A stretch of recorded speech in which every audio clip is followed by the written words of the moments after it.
Hey y'all, it's Amber from Amber and Dan's Carnivore Life. Welcome back, or welcome if you're new. So today is June 7th. We have gone 7 days so far on our June Carnivore Challenge. And I'm just gonna give you guys a little bit of backstory. Well, not a backstory, but a little update of the week so far.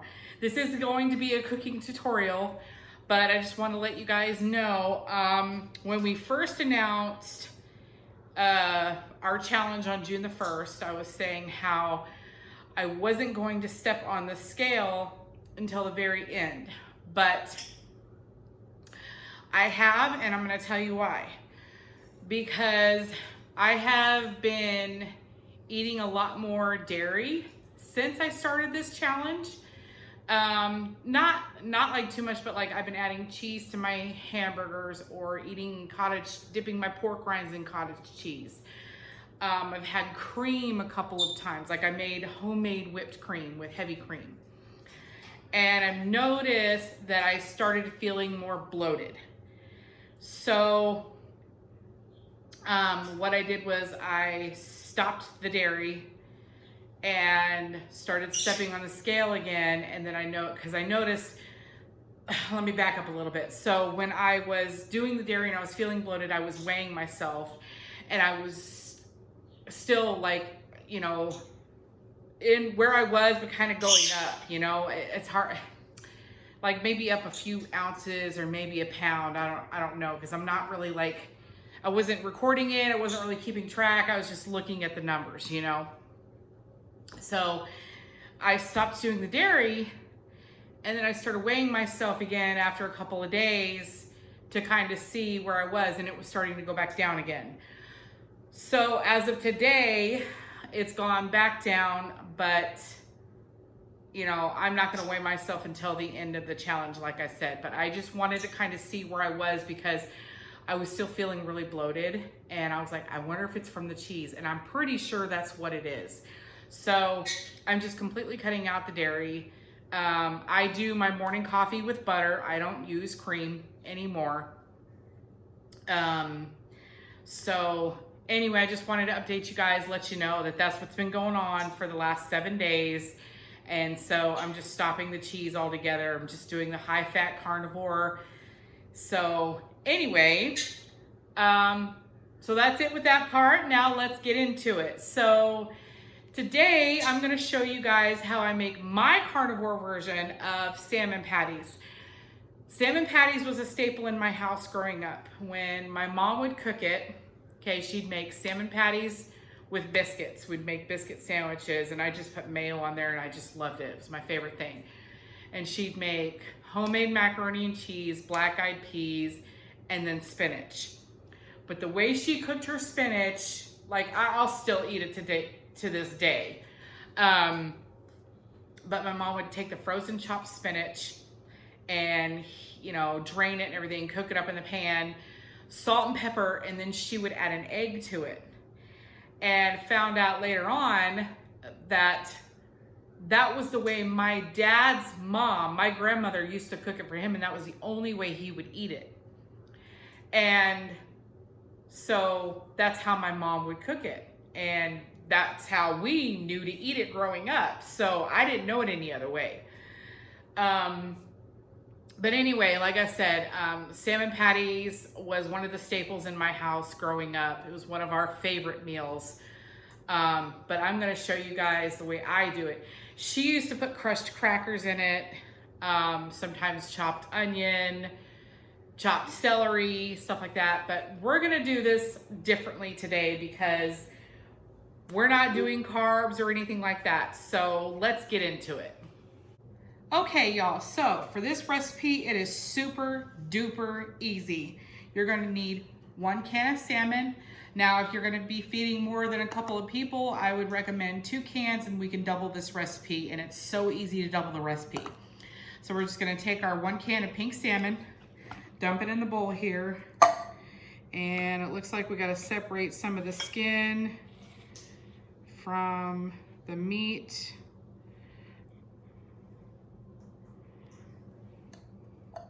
So let me finish doing this and we'll be right back. Okay, y'all, so that took a little longer than I thought because the bones, you gotta separate the bones too. You can actually eat salmon bones because they're soft and I'm sure they're full of calcium and everything, but it's just, you know, when my mom would make this for us when we were little, she would just take all the bones out. I'm pretty sure I left some bones in here because those little spine bones are hard to find. So anyway, you just take a fork and you just kind of break it up a little bit. Okay, we're gonna add 1 egg. All right, we're gonna go ahead and mix this in.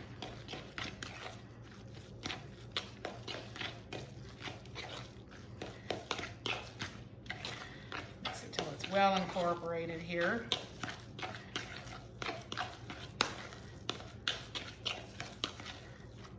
Okay, and now I have some pre-ground pork panko that I did today actually. This is a 1/4 cup right here. We're gonna start with a 1/4 cup of the pork panko, and I have a 1/2 cup in here total in the bowl. We're gonna start out with a 1/4 cup.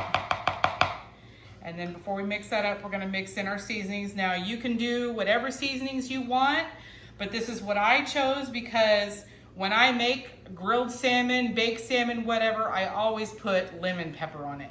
So right here I have a whole teaspoon of lemon pepper, and then I have a 1/4 teaspoon of smoked paprika, and then a 1/4 teaspoon of smoked sea salt.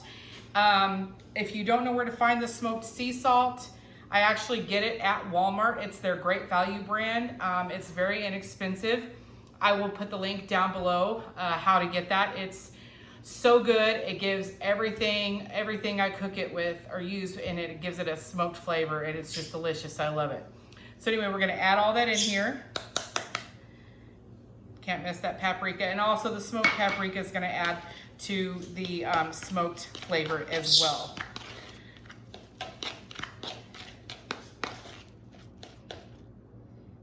Yeah, that smells really good. I can smell the lemon pepper in here.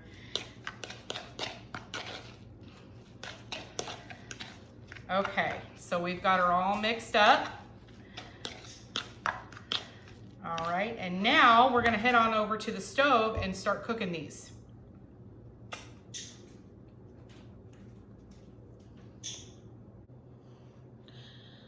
Okay guys, so don't worry, my pan's, well, it's dirty, but I made brown butter in here today, so there's no sense of me cleaning the pan just to put more grease in it. So I'm gonna fry this in lard. I also get this at my local Walmart where the cooking oil, you're gonna find it over where they have the Crisco vegetable shortening, but we all know the vegetable shortening is horrible for you.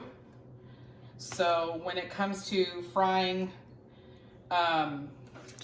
you know, when I fry chicken, salmon patties, when I'm making my chicken fritters, tuna cakes, whatever, I use the lard, and I get the big bucket, and it lasts me for quite a while. So we just want to put enough in here to cover the bottom of the pan. We don't want to fill the pan with lard, but we just want enough to cover to fry our salmon patties in. So we're going to go ahead and let this pan heat up, let this lard melt, and then we're going to start forming the patties and cooking them. Okay guys, I think the pan is heated enough. Now I got it heated to slightly above medium. So it's gonna be, you know, so that they don't burn, but that they cook fast enough. I forgot I'm gonna have to take my rings off for this because I don't want salmon fish in my wedding ring, in my diamonds. So we're just going to a little bit. We're just going to take a little bit of the salmon mixture, and what my mom used to do was she'd take the fork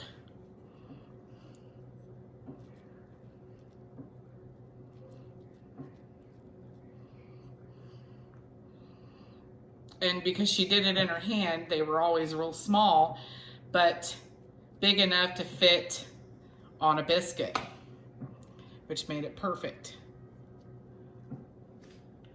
We're just gonna set it down here in the oil.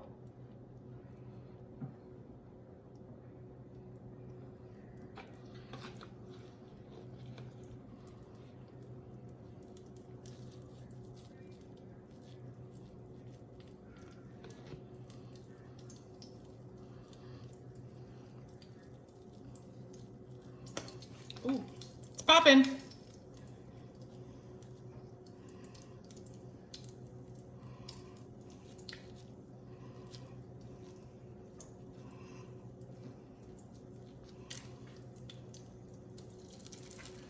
Okay, so I'm gonna keep making these, fill the pan, and then we'll be back. Okay, so one can made about 8 palm-sized salmon patties. One of them I accidentally dropped in here, so it separated, so I had to kind of squish it back together.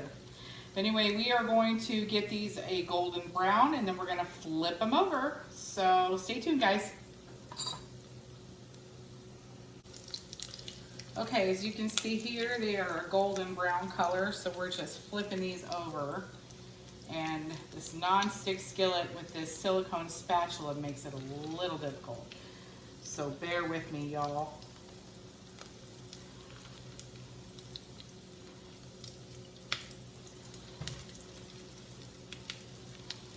This is the first one I put in and it came apart, so hopefully it's fried enough. Yay! It's fried enough that it stayed together. Little pieces are coming off, but that's okay.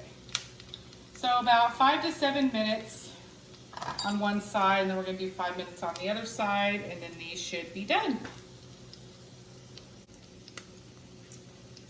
Okay, y'all, these are done. Let's see. So you want this nice golden brown patty. It's beautiful. And we're gonna drain these here on a paper towel.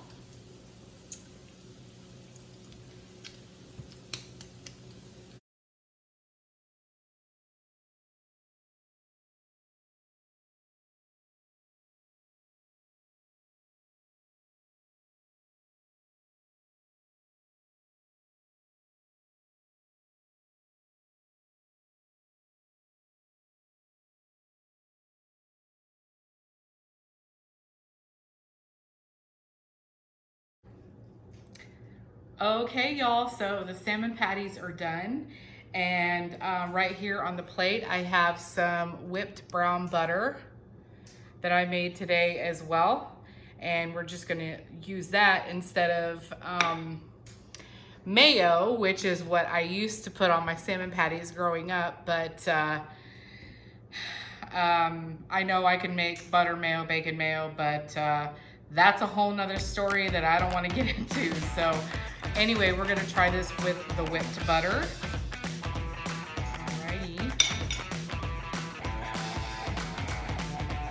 You guys back so you can kind of see what I'm doing here.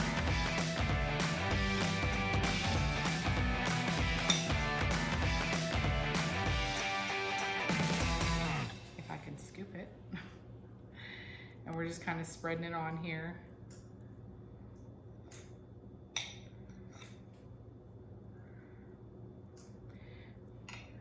Now the salmon patties are still warm, so the butter is kind of melting already, but let's take a bite.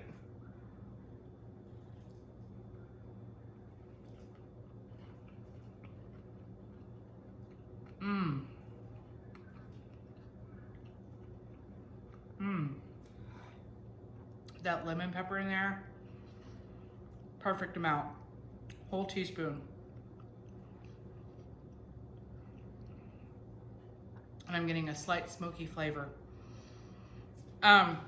You can add more salt to it if you're not gonna dip it in a salty butter, but that's why I only put 1/4 teaspoon of smoked sea salt in here, because I knew I was gonna be using brown butter as my topping. And you know, if anybody's made brown butter with salted butter, it can be pretty salty.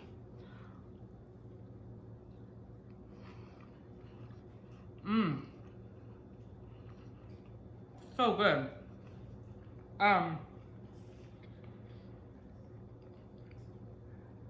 Dan's not a fan of salmon patties. He's very picky about fish. So this is a solo thing for me. But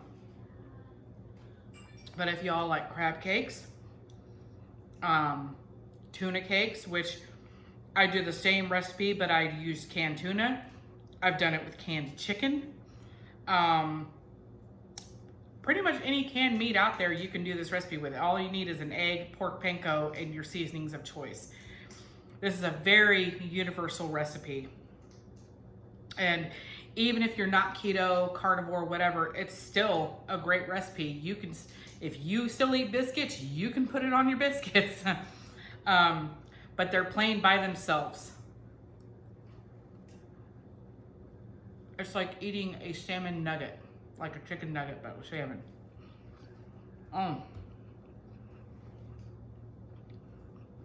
Incredible. So good. And very filling. Okay, y'all. So, tell me what y'all think of this recipe down in the comments below. If you have made something similar, I would love to hear about it. Tell me what your mom or grandma used to make for you growing up. Maybe we can turn that into a carnivore dish. You can pretty much do anything as long as you have ground pork panko. That's how I do my meatloafs now, because when growing up, we used to put oats in it. Not anymore. I use pork panko. You can make salmon patties, tuna cakes. I've done this with canned chicken before. I've made it with fresh chicken breast, made chicken fritters. My son loves those. Excuse me. So this is probably going to be my dinner tonight. I am in love with this. So anyway, tell me in the comments below what you guys think. And if you make this recipe, please tell me and tell me what you think too.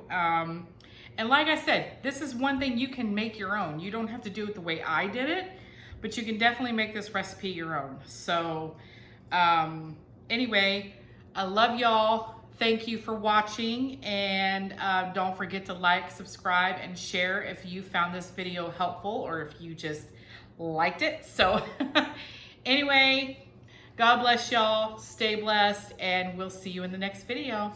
Bye. Hey, real quick, I just wanted to throw in here that Dan came in from the garage, and he came in and he tried a salmon patty. I didn't even know he was in the kitchen, and he goes, "Oh, it's really good with the brown butter on it." And I was like, "Oh, you like it?" And he said, "Yeah." So that's a bonus right there, because like I said before, Dan's not a fan of the salmon patties, but he tried it with the brown butter and he enjoyed it. So, you know, there's hope for him yet.